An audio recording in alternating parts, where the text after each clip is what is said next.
Olá a todos, eu sou Daniele Leão, sou hematologista e pesquisadora clínica aqui da BP, a Beneficência Portuguesa de São Paulo. E vamos agora hoje, no Hematodos, falar mais um pouco sobre linfomas, continuando a nossa série. E hoje vamos falar sobre como são tratados os linfomas. Então a primeira pergunta é realmente um linfoma? Então, quando se faz a biópsia, a retirada do gânglio ou de parte do gânglio, a gente nunca faz diagnóstico com aquela punçãozinha de agulha fina, tá? Ou tem que ser uma agulha grossa ou uma biópsia. Então, a gente vai mandar esse material para um laboratório de patologia para ser analisado. Então, eles fazem a primeira avaliação geral, colocam uma coloração, mas depois tem que passar pela imunohistoquímica. Então, a imunohistoquímica é uma coloração específica, mais avançada, em que eles vão verificar as proteínas da superfície da célula. Então, o que são aquelas células? Elas são tumorais, elas são reativas a alguma inflamação, infecção. De que família que elas são? Elas são linfomas B, T, NK, são agressivos, são indolentes, então é o que a gente vê. Então, você já está confirmando o linfoma, está vendo que tipo é esse linfoma. Depois disso, a gente vai entender onde está esse linfoma no corpo da pessoa. Então, em linfoma, a gente nunca fala em metástase. Aliás, na nossa área, na minha área, hematologia, seja leucemia, linfoma, mieloma, não existe essa palavra. Como são células do sangue que circulam aí no corpo inteiro, a gente sempre fala em infiltração. Então, sai do gânglio, infiltra o baço, infiltra a medula, infiltra o fígado, e outros órgãos. Então, isso é um cuidado que a gente sempre tem. Quando a gente estadia, existem 4 níveis de estadiamento, então seria 1 até 4, a gente usa os critérios de Lugano. Então, a gente avalia por tomografia computadorizada e alguns tipos de linfoma, não são todos que precisam de PET tomografia, a gente faz essa avaliação. Então, pescoço, tórax, abdômen, pelve, se tiver em algum outro local, no caso aí das tomografias, e o PET tomografia é do corpo todo. A gente pode até depois falar um pouquinho aí sobre essas técnicas num outro dia. Aí você deixa escrito aí embaixo se você tem interesse da gente prosseguir aí com essas informações. Então, depois disso, a gente vai, inclusive, avaliar se precisa de tratamento. Porque tem alguns tipos de linfoma, no caso os linfomas indolentes ou de baixo grau, que nem vão precisar ser tratados. Então é muito frequente, às vezes, o paciente vir no consultório e fala, mas eu tenho um linfoma, não vou precisar mesmo de tratamento? Como assim? O tratamento não pode ser pior que a doença. Então há tratamentos que não são necessários, porque a pessoa ela tem aquele linfoma vai ficar lá e ele não vai causar nenhum tipo de problema para essa pessoa. E se a gente começar a tratar, vai ter efeito colateral, tanto efeito colateral a curto prazo, que a gente chama, ou seja, logo, primeiras semanas, primeiros meses, mas também a longo prazo. A gente tem alguns critérios, então está tudo escrito em publicações, em grupos, e você tem que ter esses pontos alterados para que você precise fazer o tratamento. Então, isso é uma das questões. Então, nem todo mundo que tem linfoma vai precisar tratar, tá? E se precisar, o que a gente vai avaliar? Então é diferente você avaliar um tratamento numa pessoa de 30 anos, uma pessoa de 85 anos. Isso é uma das coisas que a gente leva também em consideração. Então ele é diabético, ele é hipertenso, ele já infartou, ele tem um fígado bom, ele tem um enfisema, então todas são questões que a gente avalia.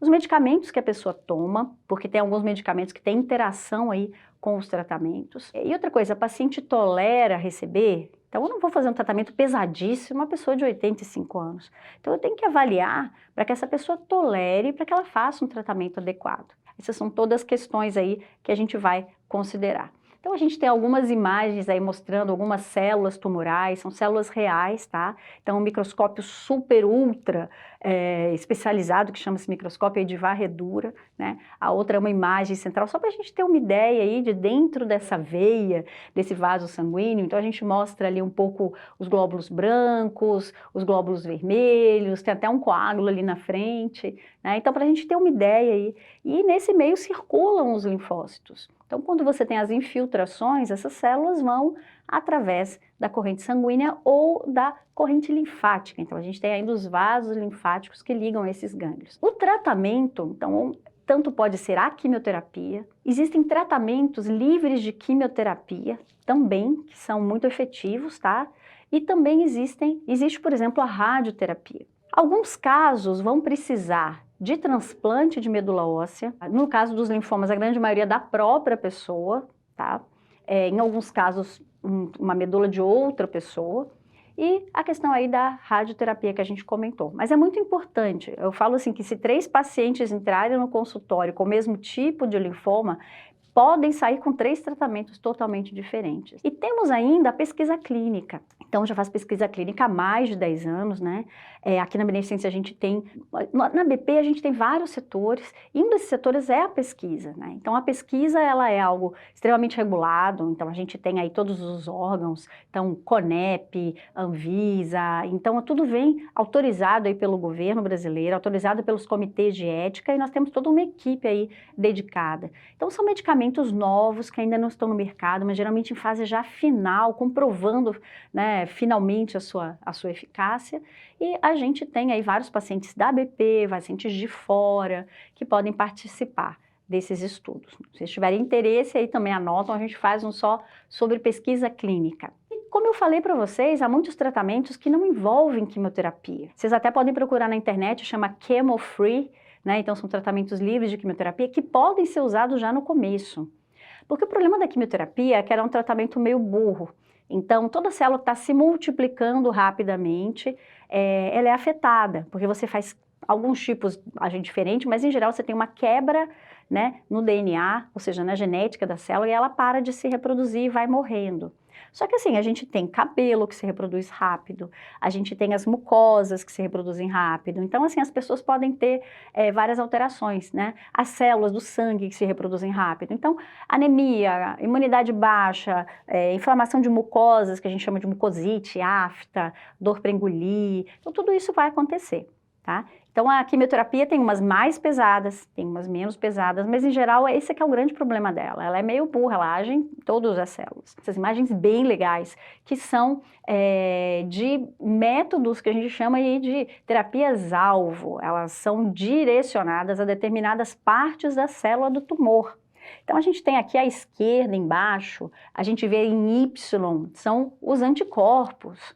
Então esses anticorpos, eles se ligam à célula doente e desencadeiam um mecanismo de destruição. Então, são mísseis que vão destruir a célula. A gente vê aí do outro lado que eles podem, não são todos os casos, mas é bem frequente que eles ativem células de defesa também. Então, vocês veem que eles vão se ligando e eles vão estimulando essas células de defesa. Temos ali ainda circulado algumas substâncias químicas, então, por exemplo, a lenalidomida, né, que é bastante utilizada agora em hematologia, no tratamento dos linfomas e outras drogas. Então, temos aí os inibidores de BTK, várias outras drogas que são utilizadas que não são quimioterapia, muitas orais, outras injetáveis, e que podem proporcionar aí um tratamento muito eficaz com pouca toxicidade. À direita aqui, a gente vê uma coisa que está muito na moda, mas na moda porque é bom, que a gente chama de anticorpo biespecífico.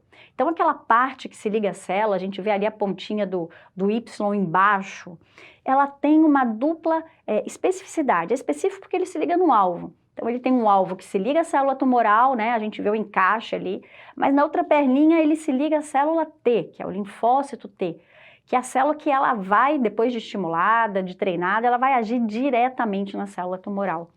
Então, biespecíficos já tem aprovados no Brasil, tem para algumas doenças, inclusive mieloma, por exemplo, e essas são terapias inteligentes, porque inclusive o linfócito T, como ele é uma célula imunológica, ele libera várias substâncias que vão chamar outros linfócitos, então a gente brinca que é o WhatsApp das células. Temos ainda as novidades, as outras terapias, então terapias com CAR T-cells, ou células CAR-T. Então, é mais ou menos o princípio que a gente já falou para vocês aí de treinar a célula T, de ativá-la, só que nesse caso as células são retiradas, né, os linfócitos T são retirados através do sangue, como se fosse inclusive uma doação aí de células-tronco. Elas vão para outro local, né, no momento ainda fora do país, elas são treinadas, elas são multiplicadas e o paciente recebe, chega no Brasil, né, ele recebe um pré-tratamento e é infundido aí na veia essas células específicas, não são células-tronco, são células maduras. No transplante, essas células não precisam ir para fora, não precisam ser treinadas e são as células mais jovens, no caso do transplante, porque a gente quer repovoar essa medula óssea e com esse repovoamento e fabricar uma nova medula. E como eu já citei para vocês antes, pesquisa clínica, que é algo muito legal. Com isso eu encerro essa sessão de tratamento, né? Eu acho que é muito importante que vocês entendam, né, essa variação. Então, a gente às vezes vê os pacientes conversando, a gente não dá para comparar, porque quando a gente seleciona um tratamento, a gente leva em conta um monte de coisas, né? Então, olha, agradeço a atenção, eu acho que é algo que, eu até brinco, vão surgir várias dúvidas, mas são dúvidas mais direcionadas, então você já consegue entender um pouco mais do panorama. Agradeço a atenção e vejo você aí no próximo Hematodos.